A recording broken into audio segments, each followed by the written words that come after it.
여러분 안녕하십니까? 이어서 경남 소식입니다. 창원시 진해구 석동 정수장에서 깔따구 유충이 발견된 데 이어 진해구 일대 가정집과 공공기관의 수돗물에서도 유충이 잇따라 발견되고 있습니다. 석동 정수장에 원수를 공급하는 낙동강 본포 취수장에 서식하는 다량의 유충알이 정수장 여과지까지 흘러간 건데요. 환경청은 정수 처리 공정을 점검하고 있습니다. 김소영 기자입니다. 6만 5천 가구 15만 명에 하루 수돗물 5만 톤을 공급하는 석동 정수장입니다. 이곳에서 깔따구 추정 유충이 첫 발견된 건 지난 7일 오전. 13단계 정수 처리 과정 중 최종 송수 직전인 정수지와 활성탄 여과지에서 유충이 발견됐고 이튿날부터 급속 여과지와 침전지, 송수 펌프실에서까지 발견됐습니다. 공공기관 급수시설을 긴급 점검한 결과 복지관 한 곳의 거름망과 소화전 6곳에서 20여 개체가 확인됐습니다. 이틀 동안 가정집 4곳에서는 샤워기 필터 등에서 유충이 발견됐다는 신고가 들어왔습니다. 유해성 여부는 아직까지 확인된 바는 없습니다. 흙에는 한 2mm 정도 이렇게 되는 미세한 유기물이기 때문에 끓여 드시면. 창원시가 취수장 2곳을 확인한 결과 낙동강 본포 취수장에서 다량의 유충알이 발견됐습니다. 수온이 올라가면서 침전지 바닥에 있던 알이 위로 떠오르면서 여과지까지 흘러 들어간 것으로 추정됩니다. 하지만 동일한 원수를 공급받는 반송정수장에서는 유충이 발견되지 않았습니다. 이 때문에 낙동강유역환경청은 이물질을 걸러내는 급속 여과지와 활성탄 여과지가 제대로 작동했는지를 점검하고 있습니다. 원래는 정상적으로 운영되면 모래 여과지는 통과는 안 하죠. 이제 활성탄 여과지에서 웬만한 이물질이나 이런 것들은 거의 걸러지는데. 환경단체와 민간 전문가가 포함된 특별조사위원회도 첫 회의를 열고 수돗물 공급 시스템 전반을 조사하고 있습니다. KBS 뉴스 김소영입니다. 위험 요소가 많은 항만에서는 크고 작은 사고가 끊이지 않는데요. 최근 부산항에서의 안전사고 건수가 크게 준 것으로 나타났습니다. 올해부터 시행된 중대재해처벌법의 영향인데요. 예산을 크게 늘려 사고 예방에 적극적으로 대응한 결과로 분석됩니다. 보도에 이이슬 기자입니다. 북항 신선대 터미널입니다. 대형 컨테이너 차량에 작업자가 다치는 일이 없게 선로 도색을 다시 했습니다. 보행로와 횡단보도도 새로 만들었습니다. 또 고위험 구간에는 경광등을, 장치장 옆으로는 차단막을 추가로 설치했습니다. 중대재해처벌법 시행과 함께 대폭 보강된 안전시설입니다. 이 터미널은 올해 상반기에만 안전예산에 11억 원을 넘게 썼습니다. 안전시설팀을 사장 직속으로 전환해 관리 책임과 권한도 확대했습니다. 안전이라는 게 어느 부서의 예하로 있는 게 아니고 독립적인 대표님 직속으로서 모든 의사결정과 사업을 진행하도록 그렇게 된 겁니다. 중대재해처벌법 시행 이후 부산항은 매일매일이 안전사고와의 전쟁이라고 해도 과언이 아닐 정도입니다. 항만 작업의 특성상 사고가 나면 중대재해로 이어지기 쉽기 때문입니다. 이에 따라 부산항은 첨단 경보장치 등 안전설비를 보강하고 안전관리 상설협의체를 꾸려 안전대책을 정기 점검하고 있습니다. 부산항 전체에 투입된 안전 예산도 큰 폭으로 늘어 올해만 512억 원이 편성됐습니다. 예산과 정책을 집중한 결과 안전사고 발생도 줄었습니다. 지난해 부산항에서의 항만 노동자 안전사고는 모두 34건, 이 중 상반기에 발생한 게 14건인데 올해는 1분기 기준 2건에 그쳤습니다. 중대재해법 시행 전과 후가 확연하게 차이납니다. 시스템을 체계화하는 거, 안전 시스템을 갖춰 나가는 거 하나. 두 번째는 R&D나 연구개발을 통해서 안전 시스템을 도입할 수 있도록 저희가 지원하는 거 크게 2가지 쪽으로 지원을 해봤습니다. 중대재해법 시행을 계기로 항만 현장에서 안전사고 예방 인식이 빠르게 확산하고 있습니다. KBS 뉴스 이이슬입니다. 창원시가 국제금융기관과 함께 원전 산업 생태계의 경쟁력 강화를 위해 나섭니다. 경상남도의회가 본회의를 열어 신임 경남지사와 경남교육감의 첫 업무 보고를 받습니다. 이번 주 경남 조미령 기자입니다. 창원시가 이번 주 수요일 국제금융기관과 업무 협약을 맺고 원전 산업 생태계의 경쟁력 강화를 위해 협력하기로 약속합니다.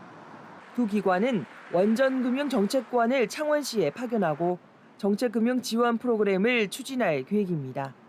또 원전 기업들과 함께 수출 전략 추진단을 꾸려 수출 금융과 컨설팅을 지원하고 기업들을 위한 금융 서비스와 협력 네트워크를 구축할 예정입니다.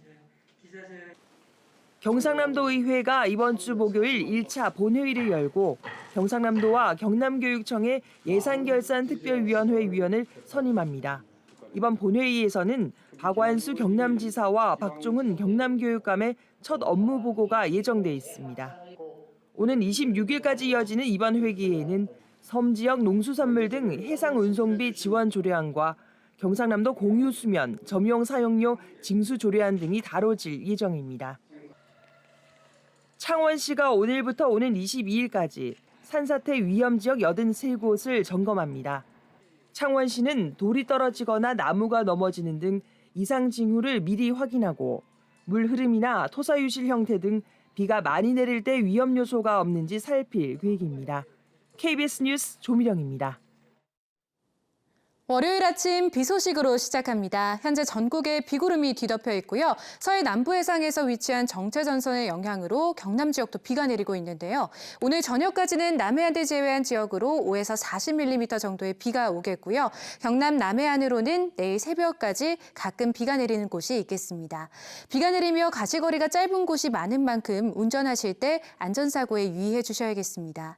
내일은 소나기 소식도 있습니다. 내일 낮부터 늦은 오후 사이 거창과 함양 등 북서 내륙으로 5에서 20mm가 예상됩니다. 현재 기온은 24도 내외에서 시작합니다. 낮 기온은 29도 안팎으로 어제보다 1도에서 많게는 6도가량 낮은 곳도 있겠지만 더위는 여전하겠습니다. 서부 지역도 아침보다 기온이 크게 오르지 못해 24도 내외에서 출발하고요. 한낮에는 하동과 산청, 진주와 남해가 28도, 거창과 합천은 29도를 보이겠습니다. 오늘 바다의 물결은 잔잔하겠지만 해상에는 짙은 바다 안개가 예상됩니다. 돌풍과 함께 천둥 번개가 칠 수도 있어 해상 안전사고에도 주의해 주셔야겠습니다. 이번 주 후반까지 하늘빛이 우중충하겠고요. 비가 내렸다 멈췄다를 반복하겠습니다. 당분간 기온은 평년과 비슷하거나 조금 높겠습니다. 기상정보였습니다. 경상남도가 오늘부터 한국가스안전공사, 도시가스사와 도내 주요 가스시설을 대상으로 합동안전점검을 벌입니다.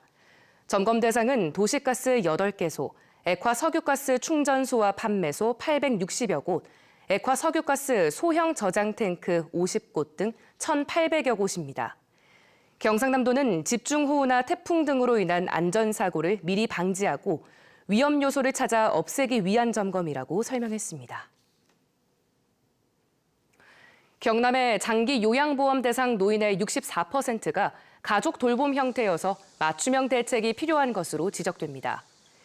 경남연구원이 발표한 자료를 보면 2020년 기준 경남의 장기 요양보험 대상 노인은 6만 5천 명이며 돌봄 역할은 자녀가 43%, 배우자 20% 등 가족 돌봄이 64%로 나타났습니다.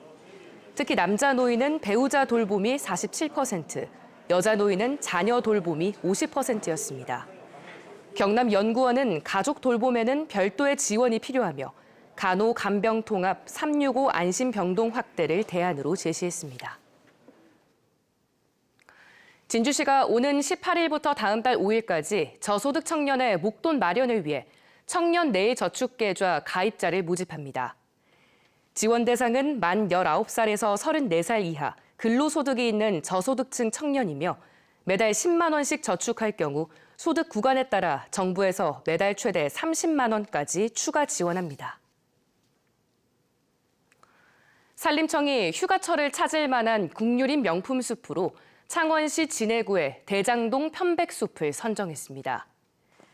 산림청은 대장동 편백숲이 100여 헥타르 면적에 40년 넘게 자란 편백나무의 생육 상태가 좋아 여름철 숲의 상쾌함을 느낄 수 있다고 설명했습니다. 진주시가 모내기 뒤 생기는 도열병 등 벼 병해충을 줄이기 위해 오는 9월까지 공동방제를 시행합니다.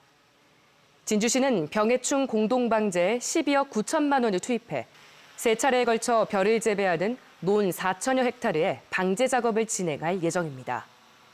진주시는 농촌 인구 고령화에 따라 드론과 광역 방제기를 활용한 공동 방제가 농작업 효율성을 높일 것으로 기대하고 있습니다. 10여 년 전 밀양 송전탑 반대 주민 2명의 극단적 선택으로 몰고 간 원인 중 하나로 꼽혔던 특별지원금 257억 원 등의 내역을 공개하라며 시민단체가 한전을 상대로 제기한 소송에서 승소했습니다. 광주지법 행정 1단독은 최근 공익법률센터 농보는 한전을 상대로 정보 공개 거부 처분 취소 소송에서 한전의 비공개 이유가 타당하지 않다며 원고인 농본의 손을 들어줬습니다. 농본은 지난해 3월 정보 공개 청구를 했지만 한전은 이를 거부하면서 소송을 진행했습니다. 창원지법은 반려견을 집 밖으로 던져 죽게 한 혐의로 재판에 넘겨진 40대에게 벌금 500만 원을 선고했습니다. 재판부는 생명 존중 의식이 미약한 상태에서 저지른 행위지만 범행을 반성하고 있다며 양형 이유를 판시했습니다. A씨는 지난 2월 창원의 한 아파트에서 반려견으로 인한 집안 위생 문제로 아내와 다툰 뒤 개를 죽게 한 혐의로 기소됐습니다. 2022 국제 사격연맹 창원 월드컵 사격대회가 어제 개막식을 시작으로 21일까지 창원 국제사격장에서 열립니다. 이번 대회에는 47개 나라 선수 460여 명이 참가해 소총과 권총, 산탄총 등 올림픽 종목과 단체전에서 실력을 겨룹니다. 이번 대회는 1년 주기로 개최되는 국제 사격연맹 공인대회로 세계 정상급 사격 선수들이 참가하며 러시아와 벨라루스 선수단은 참가가 제한됐습니다. 창원시는 주남 저수지에서 논습지 생태 연구 프로그램을 진행하기로 했습니다. 초등학생 이상 자녀를 둔 참가 가족은 오는 16일부터 프로그램에 참여할 수 있고 다음 달 13일부터 2기 프로그램이 진행됩니다. 참가자들은 논습지와 생물 다양성 조사, 논생물의 변화 양상 관찰 등을 교육받습니다. 교육기간은 4주로 매주 토요일 오후 1시부터 4시간가량입니다. 프로그램 신청은 오는 15일까지 창원시 홈페이지를 통해 가능합니다. 뉴스를 마칩니다. 시청해주신 여러분 고맙습니다.